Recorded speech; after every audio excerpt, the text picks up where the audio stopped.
Testemunhos para a Igreja, volume 5, capítulo 26, A obra do pastor evangelista. Há muitas coisas que necessitam ser corrigidas nas associações de Colômbia e do Norte do Pacífico.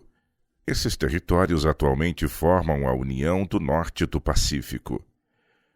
O Criador esperava que esses irmãos produzissem fruto de acordo com a luz e os privilégios concedidos, mas ficou desapontado.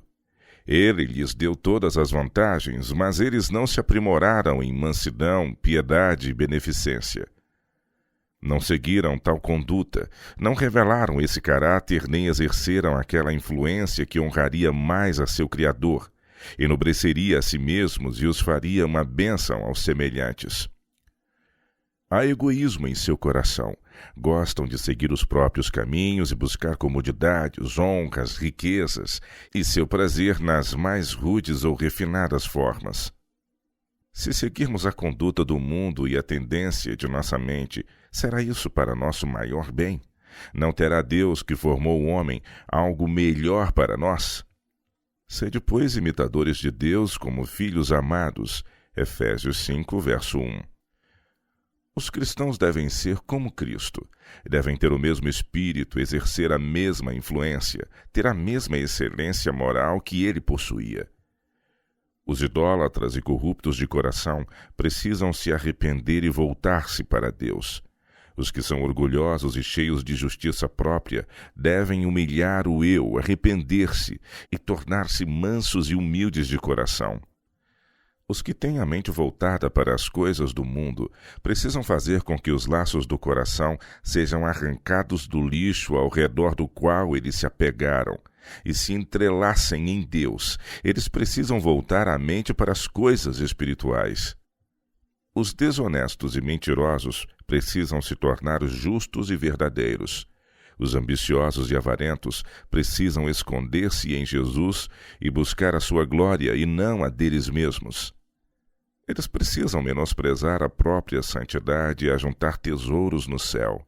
Os que não oram precisam sentir a necessidade tanto da oração secreta como da familiar, e precisam fazer suas súplicas a Deus com muito fervor. Como adoradores do Deus verdadeiro e vivo, precisamos produzir frutos que correspondam à luz e privilégios que desfrutamos. Muitos estão adorando ídolos em lugar do Senhor do céu e da terra. Qualquer coisa que os homens amem e na qual confiem em vez de amarem ao Senhor e nele confiarem integralmente, torna-se um ídolo e como tal é registrado nos livros do céu. Até mesmo as bênçãos frequentemente se tornam maldição. As afinidades do coração humano fortalecidas pelo exercício são às vezes pervertidas a ponto de se tornarem uma armadilha. Se alguém é censurado, sempre há quem se compadeça dele. Eles passam inteiramente por alto o dano efetuado à causa de Deus pela influência maléfica de alguém cuja vida e caráter de modo algum se assemelha à do modelo. Deus envia os seus servos com uma mensagem àqueles que professam ser seguidores de Cristo, mas alguns são filhos de Deus apenas no nome e rejeitam a advertência. Deus dotou o homem com um maravilhoso poder de raciocínio. Aquele que capacitou a árvore a produzir sua colheita de bons frutos, criou o homem apto a produzir os preciosos frutos da justiça. Ele plantou o homem em seu jardim, e carinhosamente teve cuidado dele, e esperou que produzisse frutos. Na parábola da figueira, Cristo diz: há 3 anos venho procurando fruto. Lucas 13, verso 7. Por mais de 2 anos, tem o proprietário buscado pelo fruto ao qual tem direito de esperar dessas associações. Mas como sua procura tem sido recompensada? Quão ansiosamente observamos uma árvore ou planta predileta, esperando que ela recompense nosso cuidado, produzindo botões, flores e frutos. E quão desapontados ficamos ao encontrar apenas folhas. Mas com que maior ansiedade e meigo interesse não observa nosso Pai Celestial o crescimento espiritual daqueles que Ele criou à sua própria imagem e pelos quais consentiu em dar o seu Filho para que pudessem ser exaltados, enobrecidos e glorificados. O Senhor tem seus agentes escolhidos para ir ao encontro dos homens em seus erros e apostasias.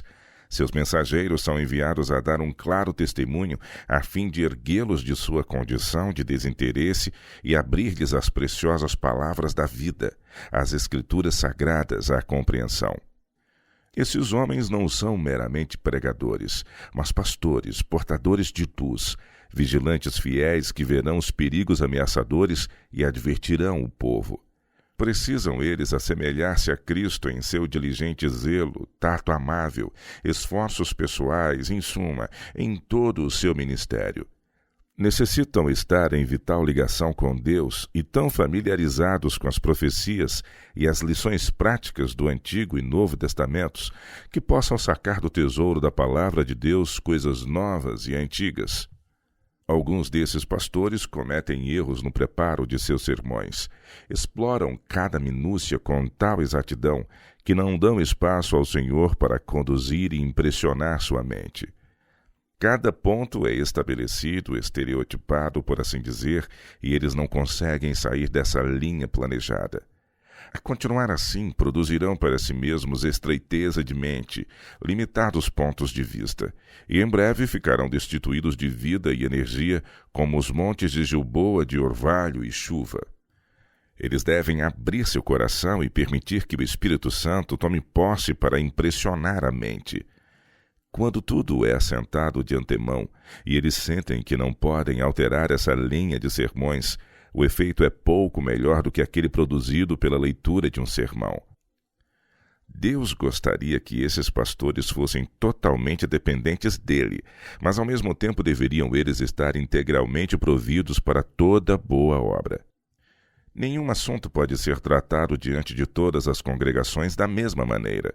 O Espírito de Deus, se lhe permitirem fazer sua obra, impressionará a mente com ideias adequadas para atender os casos daqueles que estão em necessidade. Mas os sermões formais e insípidos, de muitos que usam ao púlpito, têm muito pouco do vitalizante poder do Espírito Santo. O hábito de fazer esse tipo de sermão destrói efetivamente a utilidade e a capacidade do pastor. Essa é a única razão por que os esforços dos obreiros não têm sido melhor sucedidos.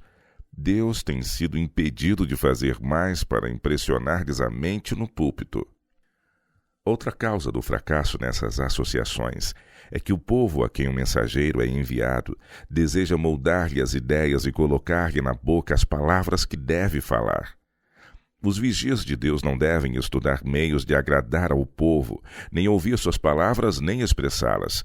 Devem antes ouvir o que diz o Senhor e qual é sua mensagem para o povo. Se basearem em sermões preparados anos atrás, poderão deixar de atender às necessidades do momento. Seu coração deve estar aberto para que o Senhor possa impressionar a mentalidade, e então terá condições de transmitir ao povo a preciosa verdade acolhedora do céu. Deus não se agrada com esses pastores de mentalidade estreita, que dedicam a capacidade dada pelo Senhor a assuntos de pouca importância e falham em crescer no divino conhecimento até a estatura completa de homens em Cristo Jesus. Ele deseja que seus pastores possuam amplitude mental e verdadeira coragem moral. Tais homens estarão preparados para enfrentar oposição, sobrepujar dificuldades e conduzir o rebanho de Deus em lugar de serem guiados por ele. Há, ao mesmo tempo, muito pouco do Espírito e poder de Deus no trabalho dos vigias. O Espírito que caracterizou a maravilhosa reunião no dia de Pentecostes está esperando a fim de manifestar o seu poder sobre os homens que agora se acham colocados entre os vivos e os mortos como embaixadores de Deus. O poder que tão fortemente sacudiu o povo no movimento de 1844 se revelará novamente. A mensagem do terceiro anjo irá avante, não em voz baixa, mas num alto clamor. Muitos que professam possuir grande luz estão andando em fagulhas de seu brilho. Eles precisam ungir os seus lábios com a brasa viva do altar para que possam difundir a verdade como homens inspirados. É grande o número dos que vão para o púlpito com discursos sem vida, sem nenhuma luz do céu. há demais da própria personalidade e muito pouco de Jesus nos pastores de todas as denominações. Se Cristo tivesse vindo na majestade de um rei, com a pompa que acompanha os grandes homens da terra, muitos o teriam aceito. Mas Jesus de Nazaré não ofuscou os sentidos com uma exibição de glória externa, a fim de fazer disso a base de sua reverência. Ele veio como um homem humilde, a fim de ser mestre e modelo, bem como redentor da raça humana. Tivesse ele incentivado a pompa e sido seguido por uma comitiva de grandes homens da terra, como poderia ele ter ensinado humildade? Como poderia ele ter apresentado as verdades candentes que ensinou em seu Sermão da Montanha? Seu exemplo foi tal que ele deseja ser imitado por seus seguidores. Onde ficaria a esperança dos humildes desta vida se ele tivesse vindo em exaltação e vivido como um rei na terra? Jesus conhecia as necessidades do mundo melhor do que as próprias pessoas.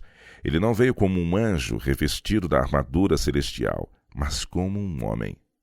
No entanto, com sua humildade se achavam combinados inerente poder e grandeza que espantaram os homens que o amaram. Embora possuindo tal amabilidade e modesta aparência, ele andava entre eles com a dignidade e poder de um rei de origem celeste. As pessoas ficavam assombradas, confusas, tentavam arrazoar sobre o assunto, mas não se mostrando dispostas a renunciar às próprias ideias, cederam lugar a dúvidas e se apegaram à velha expectativa de um Salvador que viria em grandeza terrena. Quando Jesus proferiu o Sermão da Montanha, seus discípulos se aglomeraram em torno dele e a multidão, cheia de intensa curiosidade, também procurou se aproximar o máximo possível. Esperava-se algo fora do comum. Rostos ansiosos e disposição atenta evidenciavam um mais profundo interesse. A atenção de todos parecia fixa no orador. Seus olhos estavam iluminados de inefável amor e a expressão celestial em seu semblante emprestava significado especial a cada palavra pronunciada. Anjos do céu se achavam presentes em meio à multidão atenta.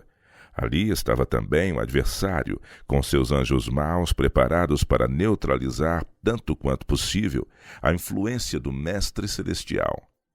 As verdades ali enunciadas atravessaram os séculos e têm sido uma luz em meio às trevas generalizadas do erro. Muitos têm encontrado nelas o que a alma mais necessita, um firme alicerce de fé e prática. Mas nessas palavras emitidas pelo maior mestre que o mundo já conheceu, não há ostentação de eloquência humana. A linguagem é simples e os pensamentos e sentimentos se caracterizam por sua extrema simplicidade. Os pobres, os incultos, os mais ignorantes conseguem compreendê-las. O Senhor do céu se dirigia em misericórdia e bondade às pessoas que viera salvar. Ele as ensinava como tendo autoridade, falando palavras que continham vida eterna. Todos devem imitar o modelo, o máximo possível. Embora não possam ter a mesma percepção de poder que Jesus possuía, eles podem de tal modo ligar-se à fonte de poder que Jesus poderá neles habitar e eles nele, e assim seu espírito e poder serão neles revelados. Andem na luz como ele está na luz. É o mundanismo e o egoísmo que nos separam de Deus. As mensagens vindas do céu são de natureza tal que despertam oposição. As fiéis testemunhas de Cristo e da verdade reprovarão o pecado.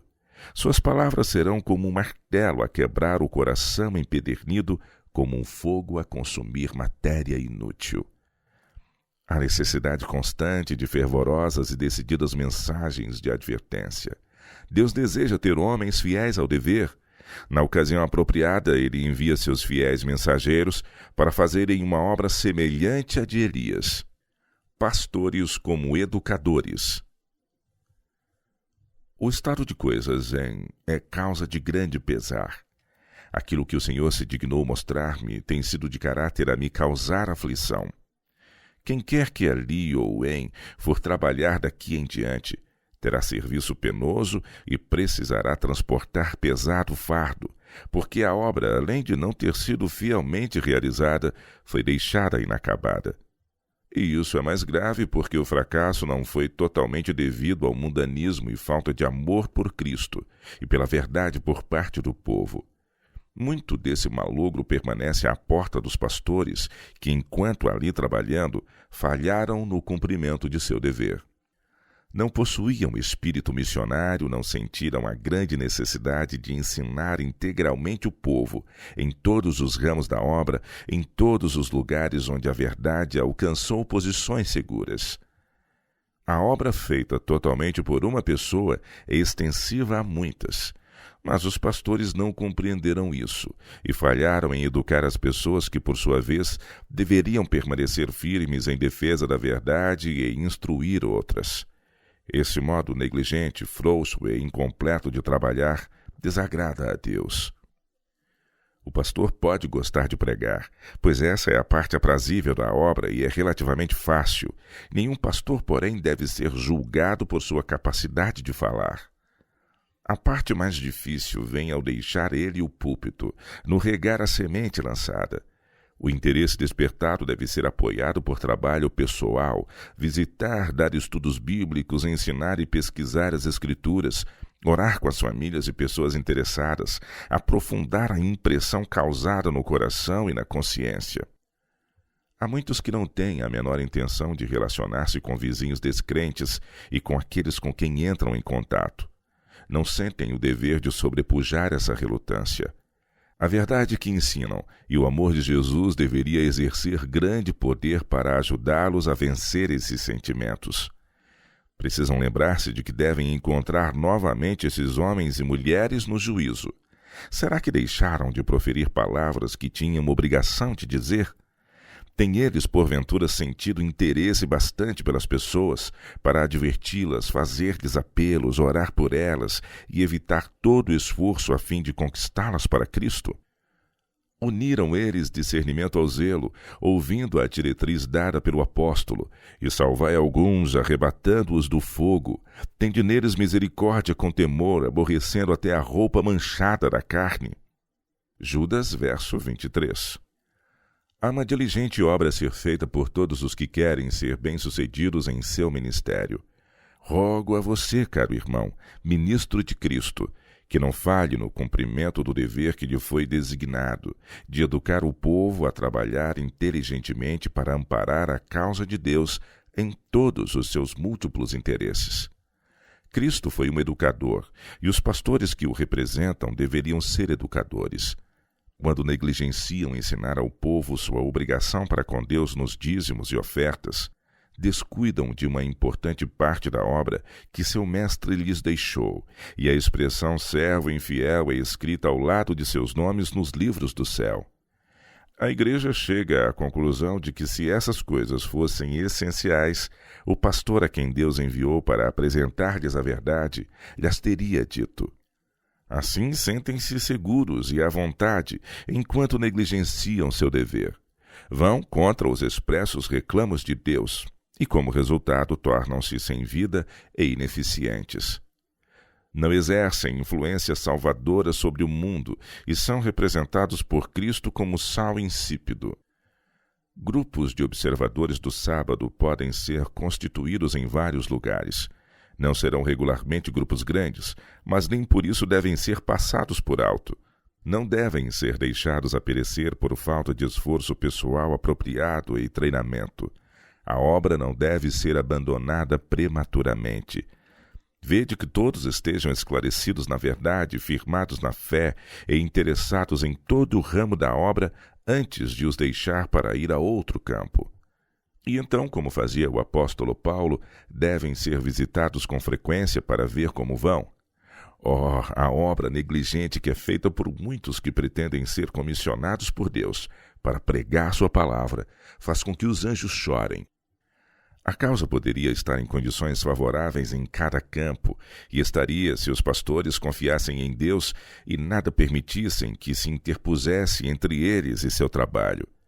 São muito mais necessários obreiros do que pregadores, mas as duas funções podem muito bem ser unificadas. Tem sido provado no campo missionário que, seja qual for o talento da pregação, se parte do trabalho é negligenciada, se não se ensina ao povo como trabalhar, como dirigir reuniões, como desempenhar sua parte no trabalho missionário, como alcançar com êxito o povo, a obra será praticamente um fracasso. Há também muito a ser feito na obra da escola sabatina. No que respeita a levar o povo a sentir sua obrigação, Deus os chama para que trabalhem para Ele, e os pastores devem guiar-lhe os esforços. O fato lamentável e evidente é que a obra nesses campos deveria estar anos à frente em relação à sua situação agora. A negligência da parte dos pastores desanimou o povo e a falta de interesse, a abnegação e a apreciação da obra por parte do povo desencorajou os pastores. 2 anos de atraso é o que se acha registrado nos livros do céu. Esse povo poderia ter feito muito para o avançamento da causa da verdade e conquista de pessoas para Cristo nas diferentes localidades e, ao mesmo tempo, crescer em graça e no conhecimento da verdade, caso houvessem aproveitado as oportunidades e desfrutado melhor seus privilégios, andando não com murmurações e queixas, mas com fé e coragem. Somente a eternidade poderá revelar o quanto se perdeu durante esses anos, quantas pessoas foram deixadas a perecer por causa desse estado de coisas. A perda é muito grande para ser calculada. Deus foi insultado. Essa conduta infligiu à causa uma ferida que levará anos para ser curada. Se os erros cometidos não forem percebidos e deles não houver arrependimento, certamente se repetirão. A percepção desses fatos foi uma indizível carga sobre mim, furtando o sono de meus olhos. Às vezes pareceu que meu coração explodiria. Eu apenas podia orar enquanto provia escape às minhas angústias, chorando em voz alta. Oh, sinto-me tão triste por meu Salvador. Sua busca por frutos na figueira, entre os galhos cobertos de folhagens, e o desapontamento em nada encontrar senão folhas, surgiu muito vívido perante mim. Senti não poder suportar isso. De modo algum pude conformar-me com os passados anos de negligência do dever por parte de pastores e povo. Temi que o fulminante destino da figueira no passado pudesse ser o mesmo desses descuidosos. A terrível negligência em fazer a obra e cumprir a missão que Cristo lhes confiou produz uma perda que nenhum de nós pode dar-se ao luxo de assumir. Esse é um risco tão pavoroso de se ver e tão assombroso de correr em qualquer tempo de nossa história religiosa, mas especialmente agora, quando o tempo é curto e há tanto a ser feito neste tempo de preparo para o dia de Deus. Todo o céu está ativamente empenhado na salvação dos homens, e luz é enviada por Deus sobre seu povo, definindo o seu dever de forma que ninguém erre o caminho da justiça. O Senhor, porém, não envia sua luz para que seja zombada e desperdiçada. Se o povo é descuidado, torna-se duplamente culpado perante ele. Quando Cristo se dirigia a Jerusalém, no cume do olivete foi tomado de incontrolável pesar, exclamando em entrecortadas expressões enquanto contemplava a cidade. Ah, se tu conhecesses também, ao menos neste teu dia, o que à tua paz pertence! Mas agora isso está encoberto aos teus olhos. Lucas 19, verso 42. Ele pranteava não por si mesmo, mas pelos desprezadores de sua graça, benignidade e paciência. A conduta seguida pelos endurecidos e impenitentes habitantes da cidade condenada é semelhante à atitude das igrejas e indivíduos com respeito a Cristo no tempo presente. Negligenciam a seus reclamos e desprezam sua longanimidade. Há uma aparência de piedade, há adoração cerimonial, há orações lisonjeiras, mas o poder genuíno está faltando. O coração não foi suavizado pela graça e se mostra frio e indiferente. Muitos, como os judeus, estão cegos pela incredulidade e não conhecem o tempo da sua prova. Até onde a verdade lhes diz respeito, eles têm tido todas as vantagens. Deus lhes tem apelado ao longo dos anos através de reprovações, advertências, correções e instrução em justiça. Mas essas orientações especiais foram dadas apenas para serem desprezadas e colocadas no nível das coisas comuns. O dever de reprovar os amantes do dinheiro. Muitos que são contados com os crentes não estão realmente com eles em fé e princípio. Estão fazendo exatamente o que Jesus lhes disse para não fazer, ajuntando tesouros na terra. Cristo disse: não ajunteis tesouros na terra, mas ajuntai tesouros no céu, porque onde estiver o vosso tesouro, aí estará também o vosso coração. Mateus capítulo 6, versos de 19 a 21. Eis aí um perigo que ameaça os cristãos. Eles não obedecem às positivas diretrizes de Cristo, não demonstram fé genuína em Deus. A fim de obter riquezas, acumulam fardos e cuidados, até que sua mente fique quase que totalmente envolvida por eles. Eles estão sequiosos por lucros e sempre aflitos com medo de prejuízos. Quanto mais dinheiro e terras possuem, mais ansiosos ficam por aumentá-los. Bêbados estão, mas não de vinho. Andam titubeando, mas não de bebida forte. Isaías 29, verso 9. Acham-se assoberbados pelos cuidados desta vida, que os afetam como a bebida forte faz com o ébrio. Encontram-se tão cegados pelo egoísmo, que trabalham noite e dia para assegurar-se de tesouros perecíveis. Seus interesses espirituais são desprezados, não têm eles tempo para essas coisas.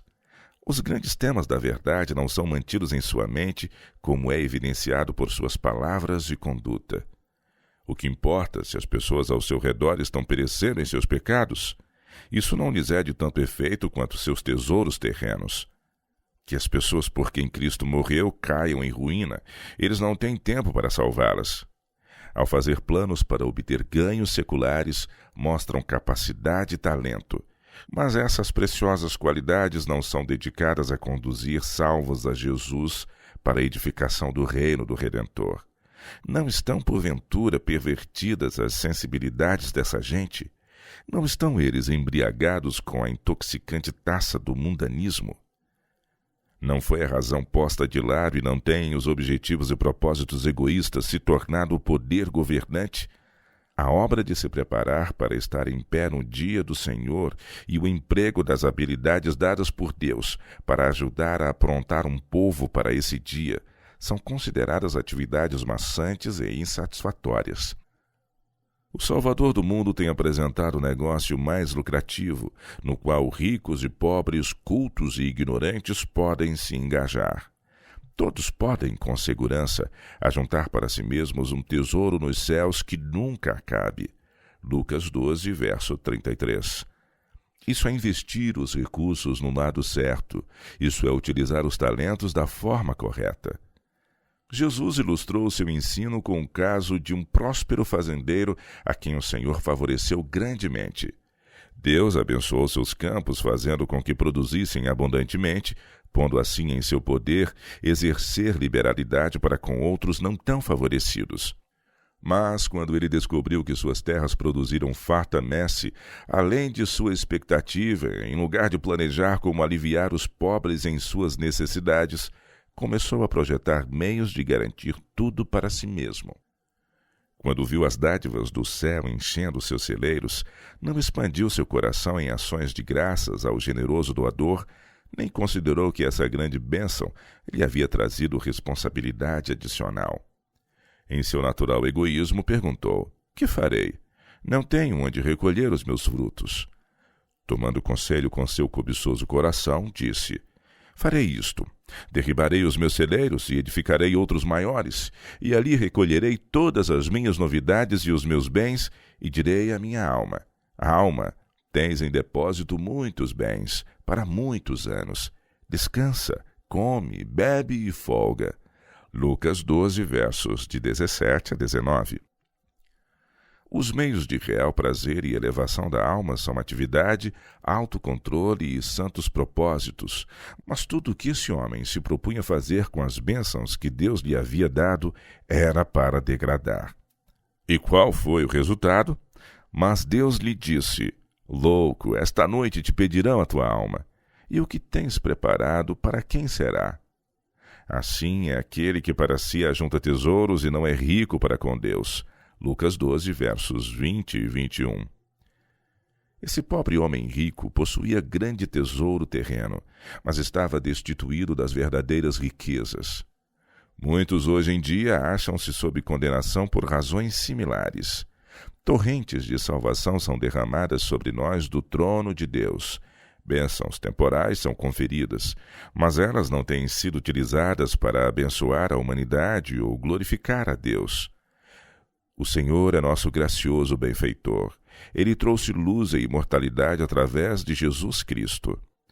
Oh, que cada boca reconheça o grande doador, que cada voz em claros e jubilosos tons proclame as felizes novas de que através de Jesus a vida futura, imortal, é a nós oferecida, e o convite feito a todos para que aceitem esse grande favor.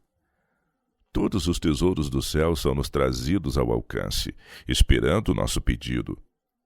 Ficaremos surpresos de que esse pobre rico tenha sido chamado de tolo, porque recuou das riquezas eternas, do dom inapreciável da vida imortal, do eterno peso de glória, e ficou satisfeito com tesouros terrenos efêmeros.